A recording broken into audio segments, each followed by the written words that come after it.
что не Спартак. Гол, гол, гол, Заячину дано. Спартак, Спартак, Спартак, на синема накат. Добрый вечер вам всем. Спасибо, что вы сегодня пришли к нам в гости. Мы сегодня в таком пробном режиме. Хотим так побеседовать, но о старом любимом футболе. Вы знаете, вот уже, наверное, несколько десятков лет вот слышим проблемы остинского футбола. Вот такое выражение. И хотелось бы сегодня и об этом поговорить, но в то же время вспомнить наши славные времена. Может быть, мы какую-то связь найдем какие-то ключи, я имею в виду, к развитию футбола. Сегодня у нас вы люди все известные, но я так все равно вас представлю. Председатель парламента Северной Осетии Таймураз Тускаев. Ну, если так можно выразиться, большой друг спорта осетинского. Насколько я знаю, много лет поддерживали вы борьбу, но мне так кажется, что футбол любите как минимум не меньше. Юрий Астемирович Фидаров, тоже на многих руководящих должностях работали, исполнительной власти, трудились и в законодательном органе республики. Ну, наверное, для футбольных болельщиков так и остались легендарным диктором стадиона, республиканского стадиона «Спартак». Именно на период вашей работы пришлись вот эти славные времена. И Роберт Аркадьевич Битаров, уникальный совершенно тоже человек, футболист вот той самой команды, с которой считались во всех городах России, команда, которая всегда выходила играть на победу, серебряный призер чемпионата России. Работали, насколько я знаю, и в качестве тренера, и в качестве функционера, то есть футбол со всех сторон, можно сказать, видели. Таймураз Русланович, ну, первый вопрос к вам. Вот все мы смотрим и заседание парламента, и совет парламента, и знаем, что так или иначе вопросы спорта и вопросы футбола так или иначе обсуждаются. Хотелось бы понять для себя, сегодня законодательная власть, она какую-то роль может играть в развитии спорта и футбола в частности? Безусловно, играет роль и важную роль, потому что эффективность любой сферы зависит от ключевого закона нашей республики, закона о бюджете, где обозначены государственные программы развития и экономики, и отраслей социальной сферы. И от того, насколько мы ответственно подходим к формированию бюджета, зависит, каким образом в течение календарного года и в последующие годы эти системы будут функционировать. Вот я к этому вернусь, но я бы вначале хотел в целом сказать о подходах к развитию футбола и до проблем, наверное, сказать о достижениях остинского футбола, событиями, которыми мы по праву гордимся, отмечая в этом году несколько очень важных исторических событий. Это и 250-летие вхождения добровольно в Осетии в состав России, и 100-летие Северо-Осетинской автономии. Мы с радостью отмечаем очень важные исторические события, связанные с нашим футболом. Мы первая и единственная автономная республика, футбольная команда, которая была представлена в союзной высшей лиге. И сегодня, отмечая юбилейные даты, мы обязаны называть имена тех людей, которые были причастны, благодаря которым эти достижения состоялись. И хочу назвать имя главного тренера той команды 1969 года, Андрей Иванович Зазроев. Это выдающийся футболист, советский, остинский, выдающийся тренер. Он был призером неоднократным чемпионата СССР, обладателем Кубка Советского Союза, играл за Тбилисское «Динамо», был капитаном Киевского «Динамо», когда Киевское «Динамо» завоевало свой первый серьезный трофей — Кубок Советского Союза в далеком 1954 году. Андрей Иванович Зазроев, как футболист, был лучшим бомбардиром чемпионата СССР. И рядом с ним работал легендарный Муса Данилович Цаликов, которого мы все помним, который был предан осетинскому футболу в абсолютной степени. Ну и игроки 69-го года, яркие звезды, которые подарили всей Осетии выдающиеся праздники. Сегодня мы должны чаще говорить и вспоминать эти выдающиеся имена. В этом году мы отмечаем 55 лет этому событию. В следующем году мы будем отмечать 30-летие чемпионства Алании. Роберт Битаров сегодня у нас в студии. Он не был основным игроком команды на тот момент, но был в команде, играл. И уже в следующем году, когда команда стала серебряным призером, он очень активно уже принимал участие вот в этих победных достижениях. И сегодня, говоря о развитии футбола, мы должны помнить нашу историю и брать оттуда самое главное. А самое главное, наверное, дух наших старших, их мужество, их мудрость, их отвагу. Все то, что помогало им побеждать и дарить радость всем осетинским любителям футбола. И возвращаясь к вашему вопросу роли законодателей, парламент республики на системной основе проводит анализ законодательства, регулирующего эффективность сферы. В том числе в прошлом году мы провели солидные, объемные парламентские слушания по анализу реализации норм республиканского закона о физической культуре и спорте. Мы пригласили и заслуженных тренеров по всем видам спорта, обсуждали, каким образом нам развивать и футбол, и другие любимые нашими братьями и сестрами виды спорта. Поэтому парламент в центре спортивных событий. Мы встречаемся, мы анализируем и дальше тоже будем создавать законодательные условия для развития спорта. Безусловно, для этого мы должны, конечно, системно анализировать состояние экономики и на этом уровне создавать бюджетные условия для развития всех отраслей экономики и социальной сферы. Ну и, конечно, всеми любимого футбола. Юрий Астемирович, вы как сегодня оцениваете сегодняшнее положение дел? Вы разные времена помните. Ну, что Алик, сегодня скажете? Ты сказал, когда открывал нашу встречу, в старом любимом футболе. Вот я там говорю, старый, он был любимый футбол. Влад Русланович четко сказал. Это был праздник вселенский в 1969 году, когда «Спартак» Орджоникидзе вышел в высшую лигу. Это что-то было невообразимое. «Спартак» Орджоникидзе. Это просто республика ходуном ходила. Потому что футбол – это особый вид спорта. Я даже, будучи депутатом парламента, светлой памяти Суслан Петрович был еще живой, рассматривали вопрос финансирования спорта, там, борьба, там, все выступает.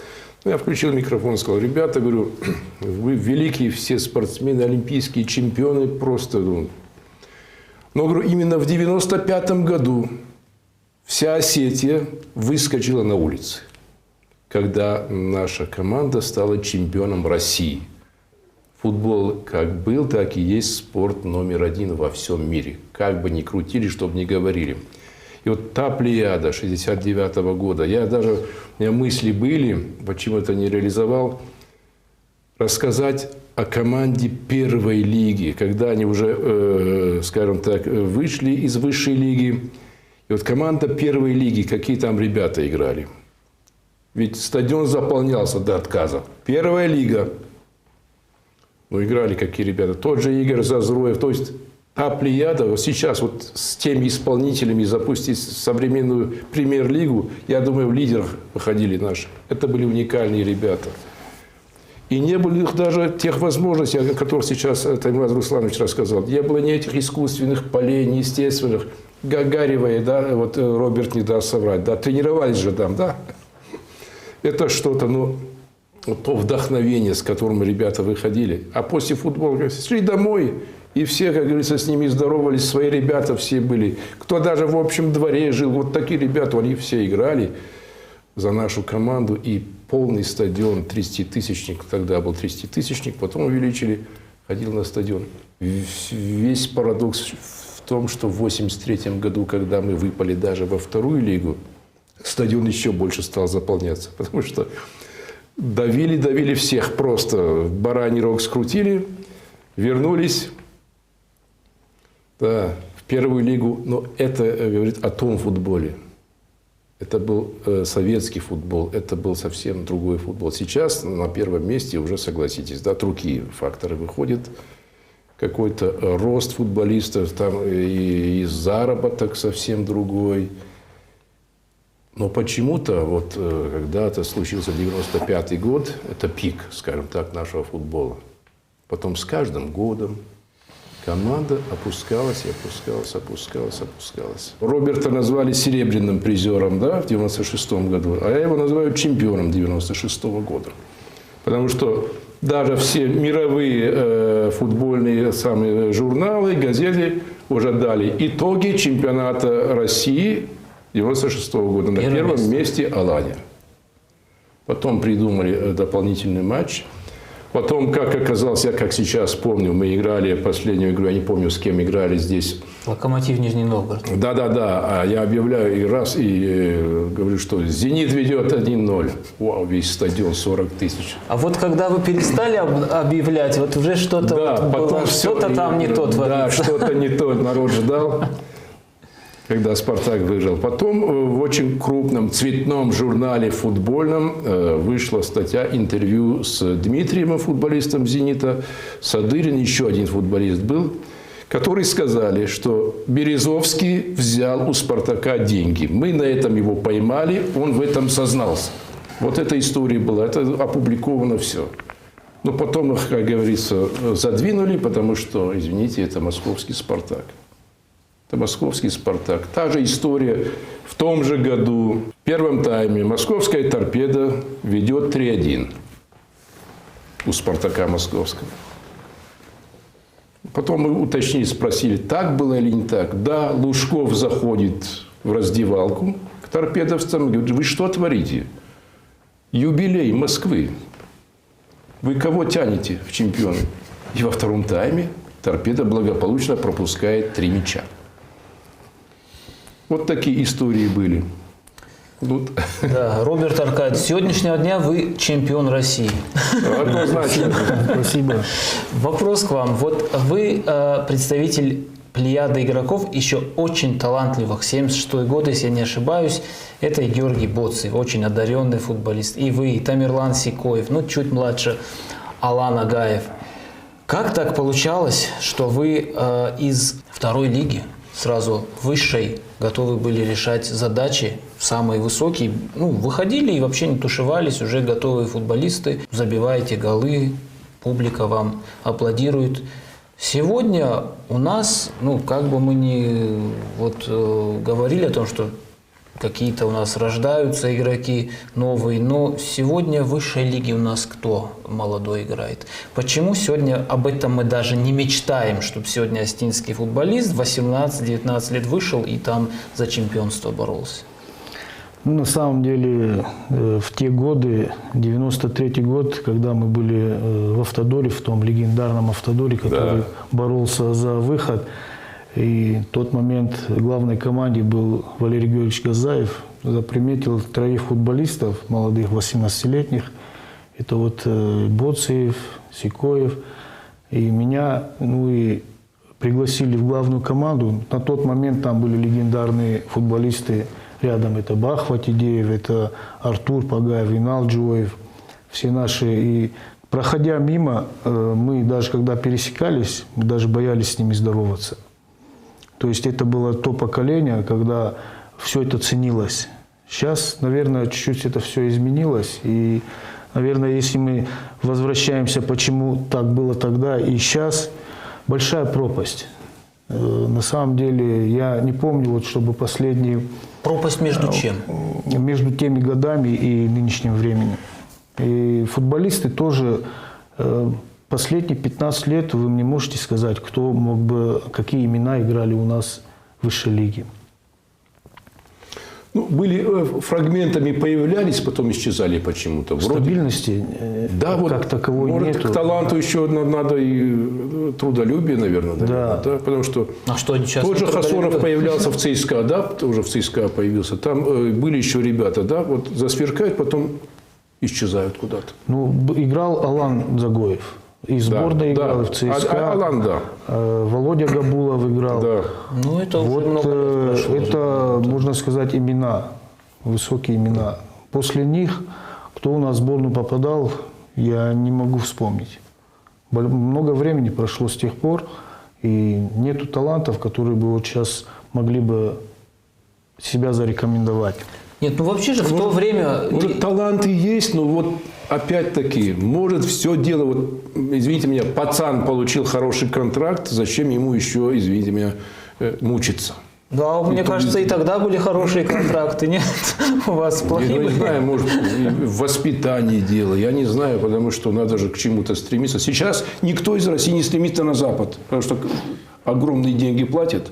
Зачем ему там То мучиться? есть вы думаете, что деньги расхолаживают? Конечно, там заставят тебя играть за эти деньги на Западе. А ты можешь сидеть на лавке и получать свои деньги. Тут надо больше говорить о ценностях, потому что какие бы ни были ресурсы, финансовые, организационные, материальные, без ежедневного, кропотливого, тяжелого, на износ труда результата никогда не будет. Тем более в спорте. И об этом нужно говорить, это нужно пропагандировать на примерах лучших. Прежде чем дойти до вершины, нужно пройти очень далекий путь. То есть мальчик начинает заниматься спортом там, сейчас уже в 5 лет, в 6 лет, раньше в 10, но он уже живет другой жизнью. Он рано встает, он ложится спать по режиму, у него определенный формат питания, и он посвящает себя делу, труду. А последние годы спорт тоже стали показывать больше как шоу. Поэтому это, наверное, тоже отражается на подходах к формированию спортсмена. И здесь нам нужно больше с молодыми встречаться, разговаривать. Ведь не зря на федеральном уровне тоже уже говорят больше о духовности, о нравственности. Говоря о развитии благополучия, трудно говорить только о развитии материального производства. Нужно говорить о тех принципах, по которым жили наши деды, наши бабушки, наши дедушки, благодаря чему они совершили подвиг в период Великой Отечественной войны и одолели самого сильного врага. Это те, кто был на фронте. Те, кто был в тылу, они совершили трудовой подвиг, потому что они все отдавали для страны, для развития. Они были все индивидуальны, но каждый свою индивидуальность отдавал на развитие общего дела. Вот надо об этом говорить, потому что в этом успех. И нельзя сказать, что условия вот у Роберта Аркадьевича занятия спортом были лучше, чем у сегодняшних молодых людей. Нет, они были хуже. Но они больше трудились, больше слушались. Вот я, имеющий отношение к спорту, уже много лет наблюдаю и с тренерами общаюсь. Вот как только родители становятся над тренером, то все. Можете ставить крест на самом талантливом. То есть, когда родитель без профессионального образования, без знаний педагогики, без знаний физиологии спортсмена, без знаний специальной спортивной психологии учит, то все. Когда группа родителей, чьи дети не попадают в состав, приходят и говорят, допустим, что тренер не объективен. А необъективность это следствие того, что их ребята не попадают в состав. Ну, я соглашусь с Таймуром Руслановичем в том плане, что должны быть патриотами. Конечно. Самое главное, это то поколение, которое было 95-6, наверное, молодежь-то, она не смотрела на финансовую составляющую. Сейчас, наверное, больше это в практике есть. Тогда попасть в Аланию, это было нечто в устах детей, вот нас. Не было ни одной команды другой, кроме Алании. Мы, как говорит, Мечта. да, как говорит наш капитан легендарный Инал Джоев, с головы до пят мы были аланцами. И все время, когда попадали туда, это было из области фантастики. И мне повезло, наверное, в этой жизни, что в те хорошие годы я был частью этой команды. Я бы что хотел добавить. Футбол развивается методики, развивается медицина. И нужны, конечно, общие методические советы, которые бы контролировали, вот Роберт меня поддержит, контролировали ведение тренировочного процесса, начиная там с младших групп подготовки. Они должны быть унифицированы, должен быть контроль заданий, выполнение и потом какие-то контрольные механизмы, чтобы мы могли проверить, на каком уровне вот тактическое понимание игры, техническое мастерство. Такой вопрос, я бы хотел, чтобы вы честно ответили, искренне.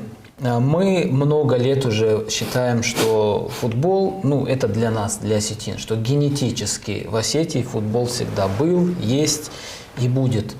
Вот как вы считаете, на самом ли деле мы особенные в футболе? Или все-таки мы это, может быть, ну, мы так хотим? Почему я так думаю? Почему вообще я сейчас этим вопросом задаюсь? Вот у меня, например, есть мысль о том, что мы всегда, ну, если какие-то компоненты игры рассматривать, всегда были осетины такие фантазеры, техничные футболисты.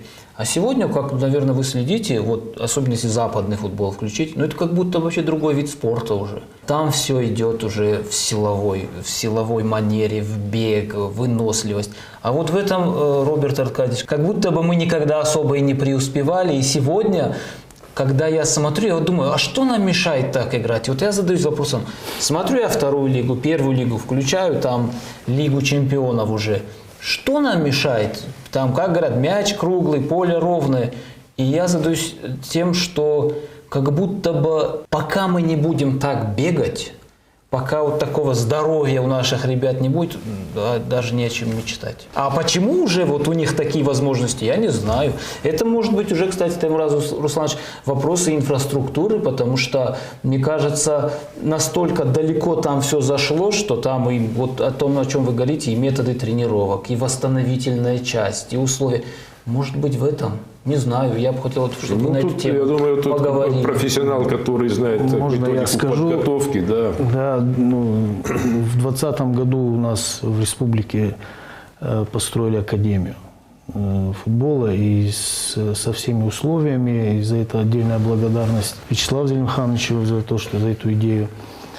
До этого, к первому вопросу, то, что был, во всех лучших академиях нашей страны более 30 человек находились наши воспитанники. Это к тому, что почему в республике. То есть у нас как маленькая Бразилия. Это их забирали. Не просто, да, они были лучшие и их забирали. Более 30 человек находились в различных топ-академиях. И даже бывало в каждом возрасте не по одному, по два человека. То есть главная задача была, чтобы прекратился отток талантливых футболистов. И для этого были созданы эти условия, которые вот сейчас существуют для лучших футболистов. А до этого такого не было.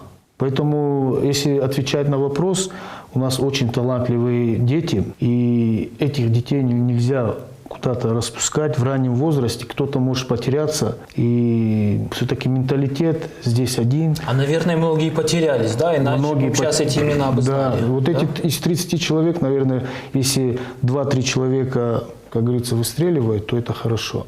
Остальные все возвращаются, будучи 2-3 года побыли, потом возвращаются. Ихняя дорога идет обратно сюда, в нашу республику. И уже будучи сформированными, они, не попадая в профессионалы, а возвращаются сюда. Роберт, вот это и есть проблема. В этой связи вот вопрос вот по нашей второй команде.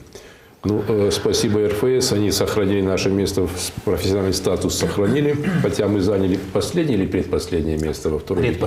Предпоследнее. Ниже Махачкала только, да? Ну, их обе команды оставили. Объясните причину вот этих поражений.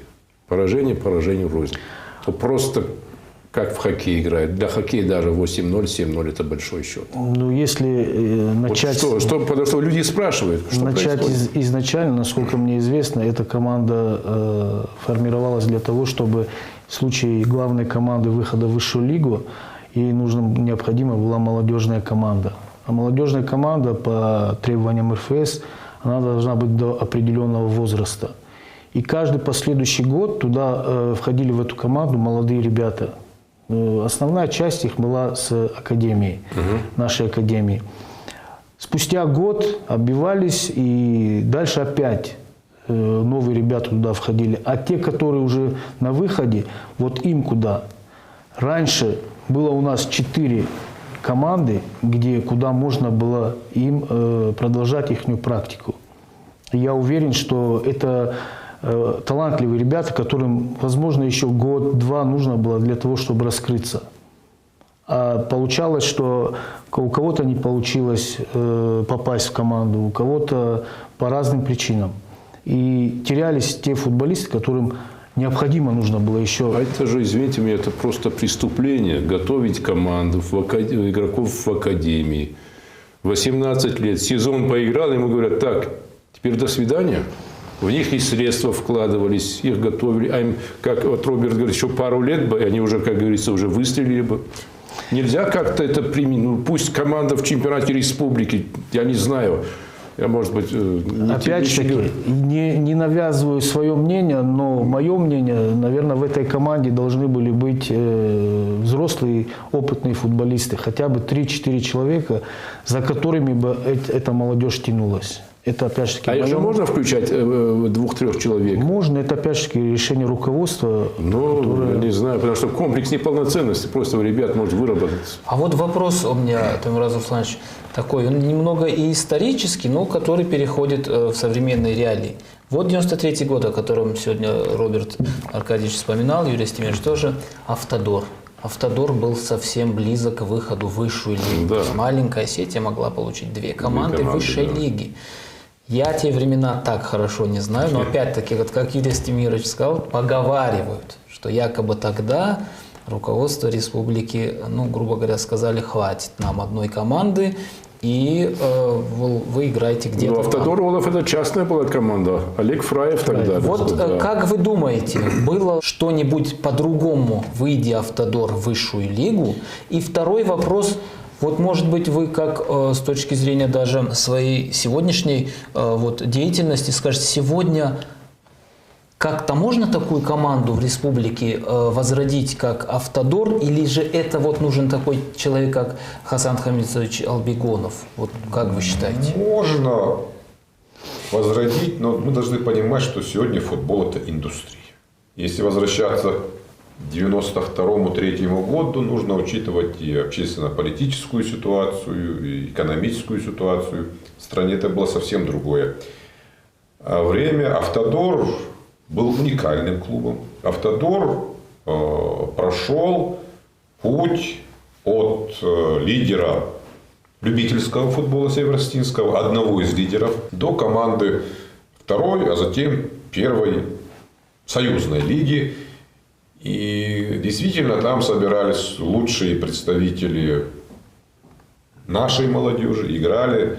Характерен даже больше, наверное, 92-й год, чем 93-й, потому что сила Автодора проявилась уже в 92-м году. И, наверное, самым ярким представителем вот того периода, который прошел через Автодор, был Игорь Яновский, который в 93 году стал уже одним из лидеров первой нашей команды, не просто игроком основного состава, а такой, казалось бы, незаметный, но очень много работающий, приносящий большую пользу игрок, который затем дошел до уровня команды сборной Российской Федерации, которая по именам была очень сильная команда, играл на чемпионате Европы и был основным игроком парижского клуба Пари Сен-Жермен.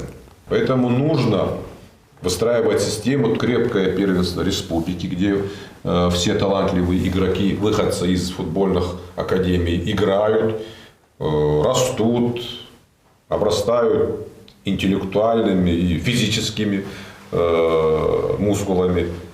И идут дальше и дальше. Команда второй лиги, первой лиги. Но за этим должен быть в том числе экономический расчет, потому что ставить все вопросы перед бюджетом – это неправильно.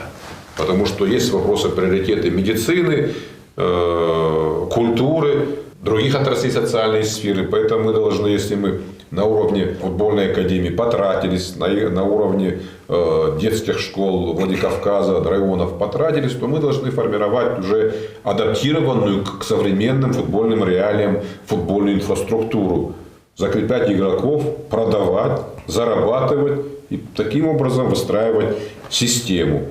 И вот тогда будет результат. А сейчас получается так, что все прогнозировано, результата нет, и мы говорим, дайте еще больше денег. Тогда будут. Это слишком примитивный разговор и упрощенный.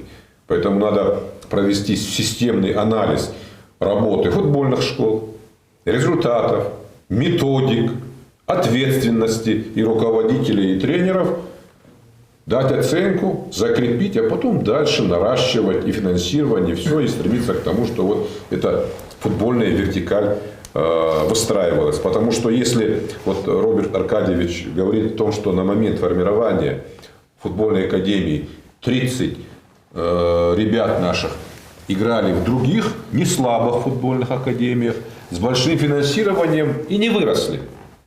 Это вопрос для анализа или нет? Притом большой. И вот эти все аспекты нужно проанализировать и уже дальше делать так, чтобы каждый молодой талантливый человек был обласкан вниманием.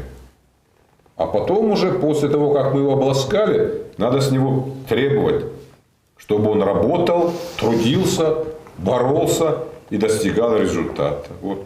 Я только таким образом вижу. Работа. Ваше мнение, почему у нас не получилось? Вот такой вопрос. Любой европейский грант же, любой возьмем, Реал, возьмем две команды Манчестера. Я специально даже вот в интернете посмотрел, что за город Манчестер. Обычный промышленный город, где вообще ничего нет. Два суперклуба. Ну, не в последней неделе, но вообще два суперклуба. И они же из бюджета ничего не просят. То есть, я к чему говорю? В мире, по-моему, такой практики нет, чтобы клуб вообще на бюджетные деньги существовал. Почему мы до сих пор не вышли? И тогда не вышли на тот уровень, чтобы сами себе зарабатывать. Чтобы быть, как говорят, государство в государстве, чтобы быть вот клубом, который... Чтобы зарабатывать, надо сперва туда выйти. Тогда же мы были там. Раньше. Надо. Почему мы на Дзагоеве не заработали денег? Почему так получилось? Потому что он уехал.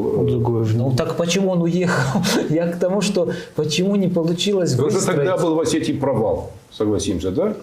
Но дело не в провале. Мы уже говорили, футбол это индустрия.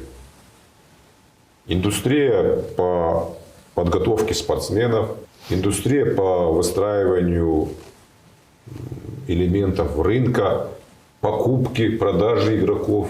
И это не было налажено.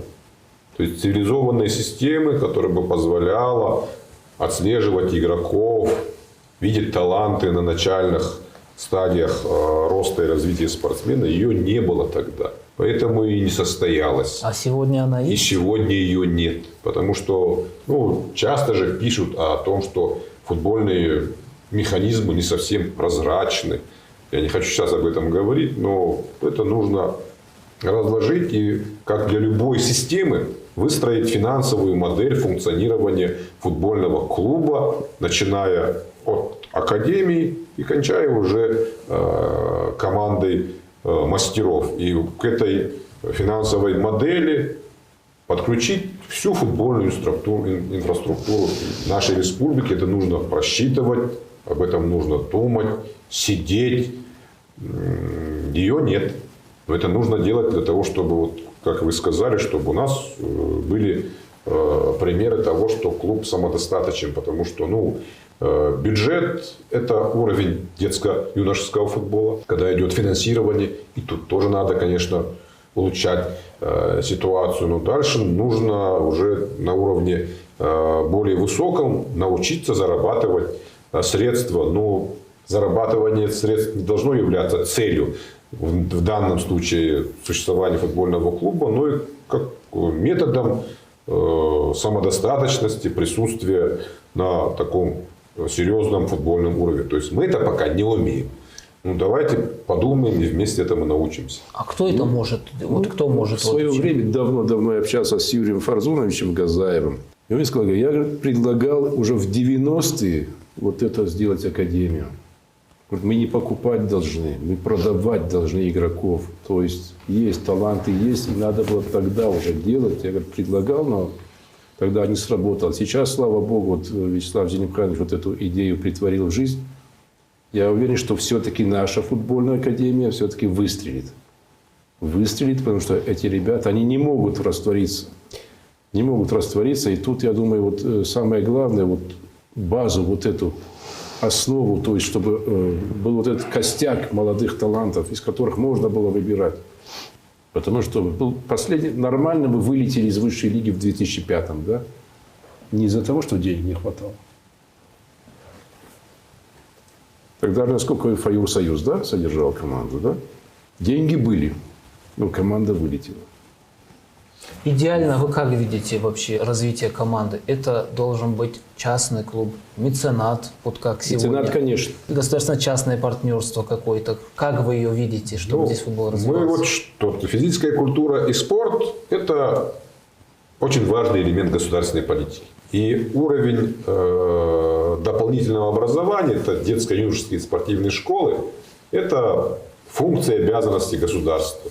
То есть государство занимается подготовкой там спортсменов 6, 7, 8 лет. А дальше уже футбольный клуб – это должна быть серьезная частная структура. Не меценат, а человек, который обладает рыночными знаниями, рыночными механизмами, видит и ведет хозяйство так, чтобы оно было представлено на всем уровне. Но ему надо помогать. Мы должны сделать такие условия, чтобы у него был приоритет отбора ребят, которые занимаются в наших детских школах. Ему надо помогать. А механизмы помощи это надо садиться придумывать. Потому что если взять историю той же Алании, то были элементы тогда, когда структуры разные частные помогали, но это, как правило, носило временный характер. Поэтому нужно создать условия для того, чтобы пришел крепкий, уверенный, знающий спортивный маркетинг бизнесмен, а задача власти ему помогать в этом. У нас нет арабских шейхов, которые скупают. Сейчас европейские гранды, они сборные мира. А для них это в той что? же итальянской команде может выйти 11 человек на поле, ни одного итальянца, или в той же английской, то есть сколько таких команд, да, где ни одного нет ни англичанина, ни француза. Для этих владельцев это что? Это ноша, честь или способ зарабатывания денег? Футбол – это еще и такой серьезный формат узнавания. И многих крупных бизнесменов узнали через спорт. Тот же Сильвио Берлускони Больше как стал да. знаменит тогда, когда блистал Милан. Да. И Милан, где играли Гуллит, Ван Бастен, Райкард, в начале потом другие звезды, был явлением мировым. И Берлускони, да, безусловно, выдающийся предприниматель, политик, но самая такая связка с ним – это футбольный клуб Милан. Или семья Аньелли, владельцы многолетней Ювентуса. Они крупные промышленники, но их знают больше через футбол. Поэтому элемент, скажем так, нерыночных факторов заинтересованности, он присутствует. Поэтому здесь тоже хотелось, чтобы и в Алании нашелся такой покровитель, который бы обладая серьезными предпринимательскими знаниями рынка, пришел в Аланию и сделал клуб процветающим. Но сегодня, опять-таки же, мы говорим спасибо семье Гуриевых за то, что Да, конечно. сделали для клуба, и все последние годы вернули интерес к Алании. Начиная с 2019 года мы видим крепкий, играющий, радующий клуб. Тот же Милан вы упомянули. Когда в команду, где есть Ван Бастен, позвали Папена, два лучших бомбардира тогда были, Ван Бастен и Папен. Папен, бедный, сидел на скамейке, ждал, пока Ван Бастен травму получит. Выходит, забивает, потом Ван Бастен выходит. Это было преступление. И сейчас, я считаю, какие-то ограничения надо делать. Потому что то, что «Зенит» сейчас делает, да, грубо говоря, сам не ам, ни другим не дам. Лучших игроков у соперников забирает, сажает их на лавку, не играйте, лишь бы за них не играли. Давайте поговорим о легионерах. Вот ваше мнение хочу услышать. Мы часто в Осетии все-таки большинство говорят, если вот мы голосование бы провели, большинство болельщиков бы сказали, что должны играть свои воспитанники. При этом статистика футбольная, наверное, все команды не будут называть, но в основном показывает, что нет такой практики, чтобы команда играла исключительно своими воспитанниками и добивалась прям высоких результатов. Смешную вещь расскажу. Я тогда был редактором газеты. И в нашей команде играло 5 темнокожих футболистов. 5. Вот. Фотограф наш зафиксировал этих 5. Наши гол забили. И вот обнимаются все 5 темнокожие. Я подписал: осетинские футболисты радуются забитому голу. Такое тоже было. 5 человек на поле было. Вот прям такой, чтобы исключительно своими воспитанниками, да и в принципе, если мы наши лучшие годы посмотрим, там был сплав. И местные воспитанники, и легионеры. Так как вы думаете, как должен развиваться осетинский футбол? Можно ли, Роберт Аркадьевич, как вы считаете, своими воспитанниками исключительно играть? Страшно ли это, если мы будем легионеров привлекать? Я вам просто пример команды, которая мне в Европе импонирует, пример Реала Мадридского приведу. Они огромное количество игроков выпускают, но в основном составе там, если, может, 5-10%. Сборные мира, я же сказал. Я же говорю, я к тому, что там болельщики же тоже с историей. Там болельщики поколениями на стадион ходят. Но для них это не проблема. А у нас это проблема. Это вот знаменитое дело Босмана. Нет, почему у нас это проблема? Это работа, и имеют право работать где хотят. Хотелось бы ваше мнение услышать на этот счет. Ответ простой. Вот в любом деле нужен баланс. Вот если взять Аланию 95 года, то мы можем себе представить ту Аланию без Мирджалола Касымова? Нет, конечно. Не можем. Мы можем ту команду представить без Михаила Кавелашвили. Но мы не можем эту команду представить без Бахва Тидеева, без Инала Джуева, без Артура Пагаева, Заура Хапова, воспитанника кабардино-балкарского футбола. То есть это был разумный сплав легионеров, воспитанников осетинского футбола и воспитанников футбола регионов Российской Федерации. Тот же уникальный, считаю, нападающий Анатолий Канищев, который до конца, я уверен, не реализовал свой очень большой потенциал. Поэтому нужны лучшие. Нужны уникальные легионеры, потому что тех, кого я назвал, они все уникальны. Касымов уникален. То есть одни его штрафные чего стоят. Видение поля. Кавелашвили уникальный нападающий, у которого можно было учиться. Шели уникальный защитник. Ну и наши ребята играли. Это было не 10%, 50% команды. Это воспитанники северо-осетинского футбола. Поэтому тут нужен разумный баланс. Легионеров должно быть столько, чтобы они способствовали появлению своих игроков, чтобы они создавали конкурентную среду, они доминировали и таким образом не оставляя возможности. То есть лимит на легионеров должен быть таким, который способствует появлению собственных игроков на конкурентной основе. И западный футбол для меня сегодня вообще не образец, потому что футбол должен быть более демократичным. А когда концентрация финансовых ресурсов является иногда единственным фактором конкурентоспособности, это не футбол. Я хочу, чтобы были команды, как в 90-е годы, «Цервена Звезда», которая выигрывала Кубок европейских чемпионов. Как «Стяуа» Бухарест, которая также выигрывала Кубок европейских чемпионов. Чтобы команды уровня Ференцвароша, там других восточноевропейских команд были конкурентоспособны. И тогда ты видишь всю палитру мирового футбола. И видишь преимущество, допустим, команды из бывшей Югославии, когда показывают свой футбол. Румыния, там, другие страны. Ну, в 1954-м сборная Венгрии была лидером мирового футбола. Это уже тогда интереснее, потому что вот сколько команд являются претендентами на выигрыш Лиги Чемпионов? С десяток, не больше. Да меньше. И они сконцентрированы в нескольких странах. Возможно, это... Сейчас суперлигу какую-то все пробивают, да? Из года в год. В общем, на эти процессы я тут обсуждаю больше как болельщик. Вот мне тот футбол интерес. Кроме Роберта. Мне тоже, я согласен. Согласен, Роберт? Да. Ну, как вы думаете? Как? Вот несостыковка какая-то просто. Смотря Роберт какие Аркадьевич. задачи выполняешь. Если выполняешь задачу, вот ту, которую выполняла сейчас первая лига, я считаю, вот на протяжении 3-4 лет основной костяк – это местные футболисты.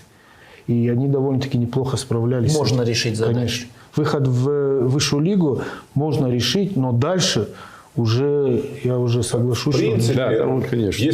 они эту задачу решили, можно сказать. Да. Там были какие-то нюансы административные, бюрократические. Эта задача силами регионального футбола была практически решена. То есть возможность это есть. А дальше уже опять-таки, необходимо. Уровень задач, но надо учитывать, мы хотим болеть за команды, где играют в том числе и наши воспитанники, играют не на последних ролях. Плюс к этому конкурентные легионеры, которые остались в наших сердцах. То есть болельщик 90-х, он никогда Касымова не забудет. Он остался, он считается частью осетинского футбола. Однозначно. И он также считает. И он также считает. А Сулейманов? Сулейманов по-снински говорит. Суля, да я знаю, Суля, когда весь стадион Суля, это же о чем говорит. Вот я слово «стадион» произнес, если мы сейчас ни слова не скажем о нашем стадионе, вот те, которые будут смотреть нас Не поймут. в эфире, скажут, вот собрались 4 взрослых мужчин и обошли вот эту тему. Ну скажите. Мы ее не обходим, эту тему. Стадион надо достроить, чтобы уже к началу следующего сезона, к продолжению сезона, стадион уже был. Другого варианта просто нет. Такой вопрос. Вот 12 600 он будет вмещать. Вот ваше мнение, этого достаточно или нет? Дело в том, что настолько сейчас уже футбол провалился, что я даже не думаю, что даже 12 600 мы наберем сейчас на стадионе. Вот когда уже А вот результат в пойдет... интернете пишут, что мало 12 600. Не-не-не, я говорю, даже много сейчас. Пусть на меня не обижаются. Сейчас 12 тысяч не соберем мы на стадионе.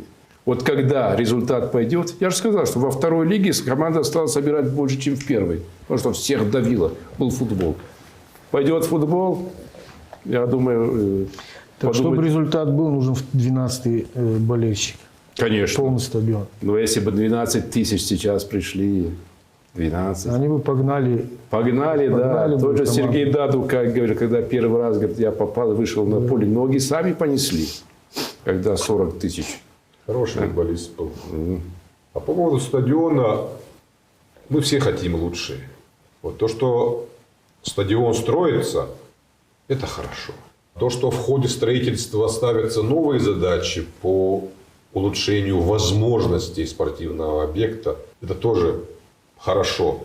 Да, сроки затягиваются, есть на это объективные причины, но руководство республики, лично глава республики меняло Сергей Иванович очень много делать для того, чтобы этот объект состоялся. Я уверен в том, что стадион будет достроен и будут играть и показывать результаты наши парни.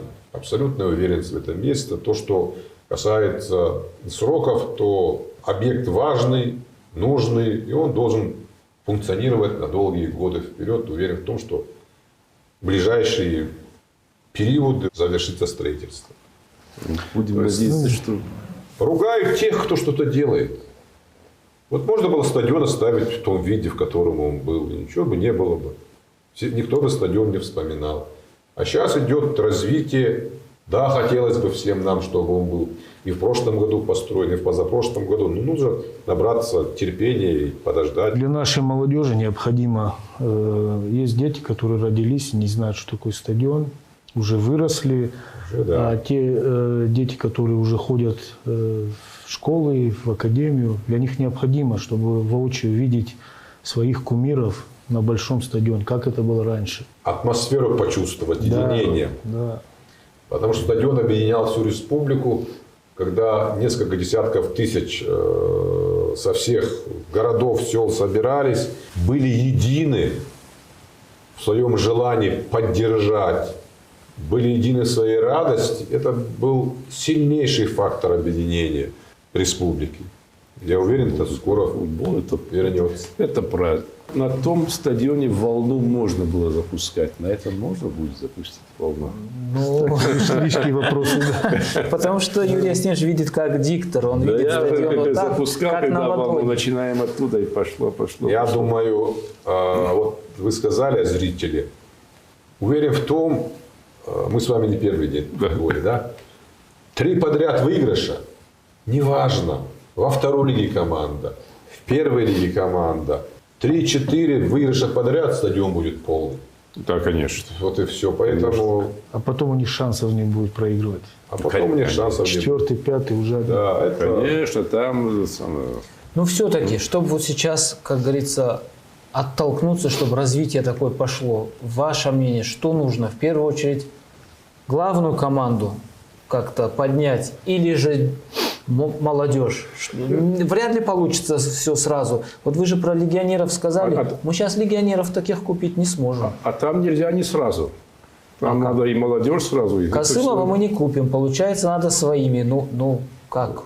Дело в том, что есть объективные законы. Да? Без количества никогда не бывает качества. Если мы не обеспечим эффективное функционирование футбольных школ, трудно говорить о качестве. Поэтому первая и главная работа – это создание условий для развития детско-юношеского футбола. Финансовых, административных, обучающих возможностей. И вот уже на этой основе привязывать это к профессиональному клубу. Интеграция, синтез бюджетных возможностей, возможностей частных инвесторов и выстраивание вот такой футбольной системы. Я уже повторяюсь, но тут нельзя делить. Согласен. А для меня важнее, вот допустим, вот появится, мы завтра купим легионеров, если внизу не будет работы, то базы, если не будет. мы уже говорили, в командах высшей лиги можно по пальцам пересчитать воспитанников. Не напрямую уже с низкого футбола. Тот же Акаци, вратарь Краснодара, он прошел уже школу в Краснодаре. Но начинал здесь, вот, уже играет. Ну, мы не можем быть Мало. командой-однодневкой. Понимаете, это не Амкар. Ну, дай бог здоровья, хорошо идет команда. Но это временно все-таки. Когда у того-этого закончится денежка, все, тема закончится. У нас это осетинский футбол. В свое время, если помните, да, Аль-Халиди был такой, который Да, приехал с громадными деньгами и сказал: я плачу за все, команду переименовывайте в Асмарал. И светлая память Ахшарбек Хаджимурзаевич сказал: есть 2 вещи: Алан и Спартак, которые не переименовываются. Это национальное достояние. То есть никакие деньги мы свое имя не продадим. Вот смысл в этом. А молодежь у нас по-прежнему сильная еще. Вот скажите. Сильная. Вот прям вот мы можем на равных еще конкурировать. Конечно. Однозначно. Пацаны плачут, когда проигрывают, В младших возрастах плачут. а во взрослом состоянии... Взрослых уже перестают. Вот. Я не случайно этот вопрос задал. 90-й год. Финал чемпионата мира. Аргентина-Германия. Аргентин там, в смысле, в ворота Аргентины поставили пенальти. Бреме забил. Марадона Плакал, да. величайший для меня футболист. Даже Месси рядом не ставлю. Вот это можно потом отдельно поспорить на эту тему. И, ну, это тема, у кого свои самые. Никто не У выиграет. Марадона, который ни в чем не нуждался, у него слезы градом текли. У величайшего футболиста слезы градом текли. То есть не за деньги же он вышел, то есть он за родину бился. Вот о чем я говорю, что эмоционально ребята готовы вот ради Осетии, за Осетию, как говорится, там голову положить, фигурально Я об этом выражалось. же и говорил. Патриотизм должен быть. Конечно. Как вам сегодняшний футбол? Мировой. Про клубные турниры я уже сказал. Мне нравился тот формат. Такой, который носил больше национальный характер. Да. Ты видел разные команды. И была демократия в конкуренции. Поэтому сегодня я больше смотрю с большим интересом чемпионаты мира и Европы, когда играют национальные команды. Ну, вот последний Абсолютно согласен. чемпионат мира, я, как и большинство, болел за сборную Аргентины из-за Месси, потому что он своей выдающейся футбольной карьерой заслужил того, чтобы стать и чемпионом мира. Вот, понравилось. Ну, обошел он Марадону или все-таки вы как юрист не Это субъективно. Давайте не будем. И Марадона велик, и Месси велик, и мы тут друг друга не переубедим. Есть выдающиеся. Кто помнит, например, Леонидаса? Это был звезда 30-х годов, бразилец. Да, если копнуть, там Ференц Пушкаш до Пеле, Бобби Чарльтон, Франц Бекенбауэр, там, Йохан Круиф, Мишель Платини. Месси, Марадона, давайте скажем, что они все великие, потому что тут никто ни у кого не переубедит. Кто лучше, Моцарт или Бетховен? Да, Вопрос основных мы назвали, Юрий Стемирович. А вам как футбол сегодня? Ну, мне то, что поколение больше нравится. Тот формат, он на самом деле... Вот сейчас вспоминали за команду «Милан». В то время это было и по набору футболистов, и вообще по игре. И вообще многие тренеры в России, они брали с того формата, забирали оттуда. Ну, вы согласны с тем, что личностей сегодня даже в мировом футболе мало? Именно вот таких ярких звезд. Раньше больше было. А с чем это Раньше связано? больше. Я вот тут могу поспорить, потому что общий уровень поднялся, интенсивность поднялась, и личности очень тяжело как-то уже выделяться Вот среди... вопрос вам, Юрий Стемирович. Такой футболист, как Родри, в 90-е годы был лучшим игроком мира. Да никогда я его даже не знаю. Я думаю, его многие не знают. А он лучший игрок. Вот Франц футбол. подходы такие, вот футбольные клубы работают, какие-то навыки вырабатывают, пропал индивидуализм. То есть те игроки были лидеры, были такие харизматичные, очень индивидуально выраженные игроки. Вот стиль игры Платини невозможно с кем-то спутать. Даже его там вальяжность какая-то на поле, там трудно это. Он Для меня остался. Почему Марадона выше Месси? Почему? Потому что Марадона был системообразующим игроком. Он играл везде и в защите успевал. Я помню, сборная СССР с ними играла. Он ухитрился мяч рукой из ворот вытащить. Ему простили это, но игрок, который на всех участках поля находился. Это как Зидан, как Платини, которые систему, то есть всю команду держат вот так. Там, где плохо, он там. Разница для меня в этом. В общем, оба великие. Да. Оба аргентинцы. И тут сам футбол аргентинский Платини, уникальный. Зидан, Бекенбауэр, вот эта категория, которая основа команды, то есть становой хребет. В завершение я бы хотел имена, чтобы мы вернулись. Просто назовите, вы как болельщики со стажем, на ваш взгляд, тройка лучших футболистов за все время нашей команды.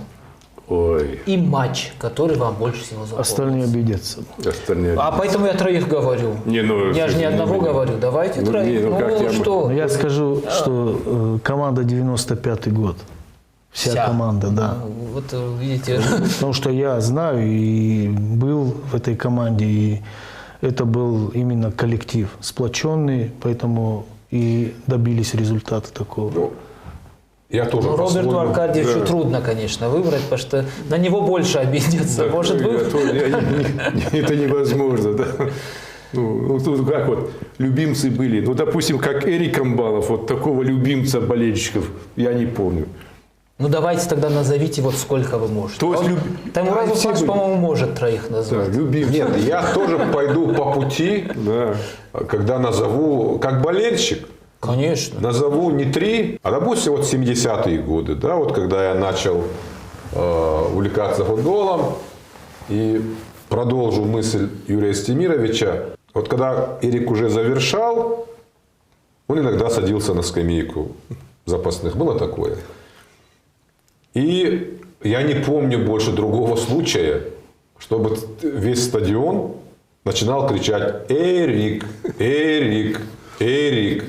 То есть это было практически прямое указание главному тренеру выпустить Амбалова. Это когда он уже завершал. То есть это был, он был любимец, да. Эрик, Эрик. И Эрик выбегал на поле тогда после этих наставлений. И 70-е годы это, ну, мы сегодня имена хотим назвать. Это Георгий Ходунов. Да. Это Хасан Мириков. Да. Ну, тут сейчас. Это Николай Худиев. Да, Ника. Кого я,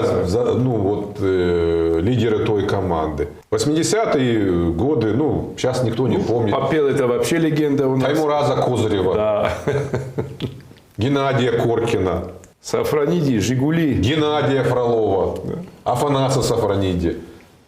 Поэтому, если мы сейчас кого-то не вспомним, то Марат Зублаев, Да. который молодым начинал. Вся команда 95-го года. Марат за московский «Спартак» играл. Лучших. Не могу не если Эрика, но эту историю. Я как раз на восточной трибуне, но он же любимец с мячом у бровки. Да и какой-то ярый болельщик. Эрик, Эрик. Он останавливается с мячом во время игры. Сыканыш. Поэтому Тогда вопрос проще. Самый запоминающийся матч за всю историю. Тут легче выбрать, я думаю. Никто не обидится. Ох.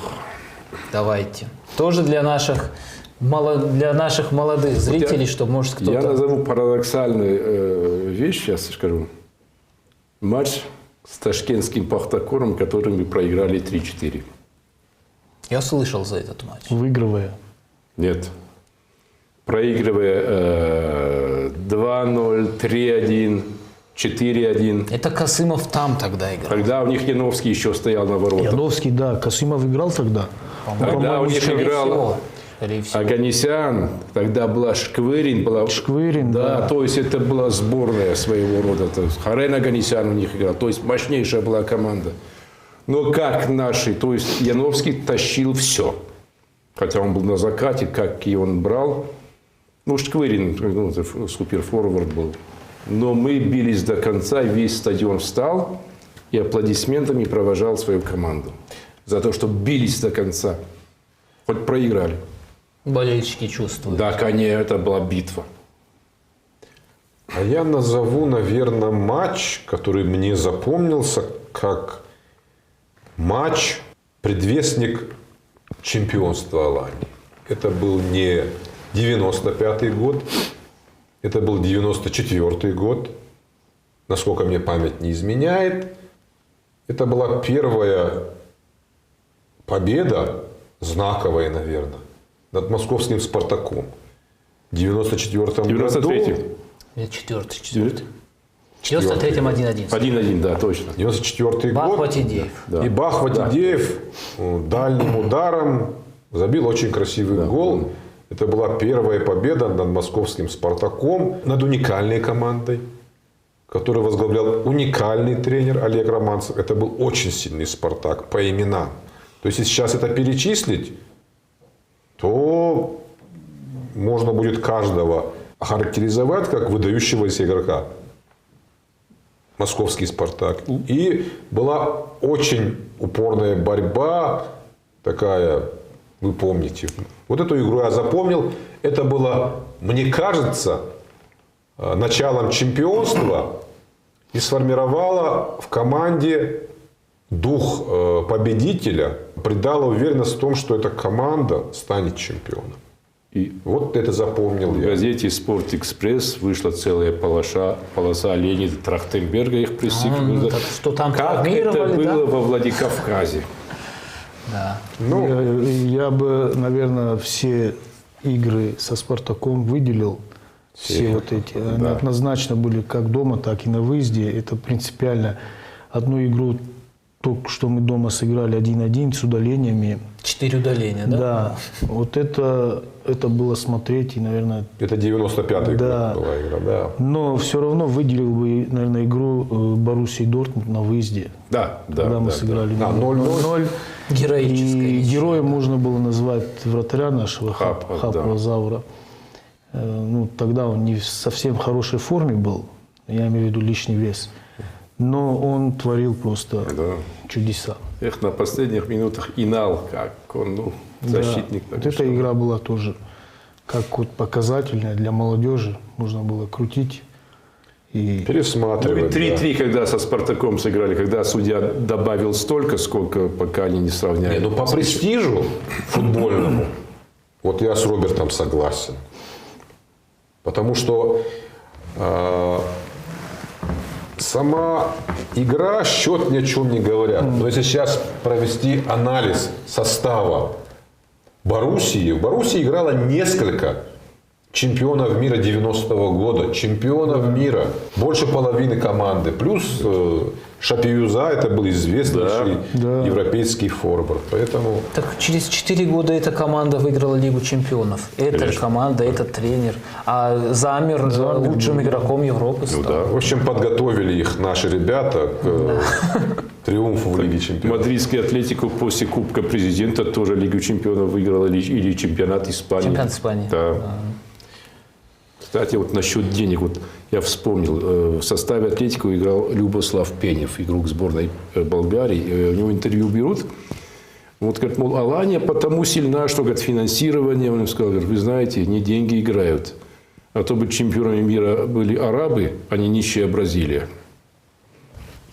Вот его ответ был. То есть, играют футболисты, а не деньги. Тоже. Да.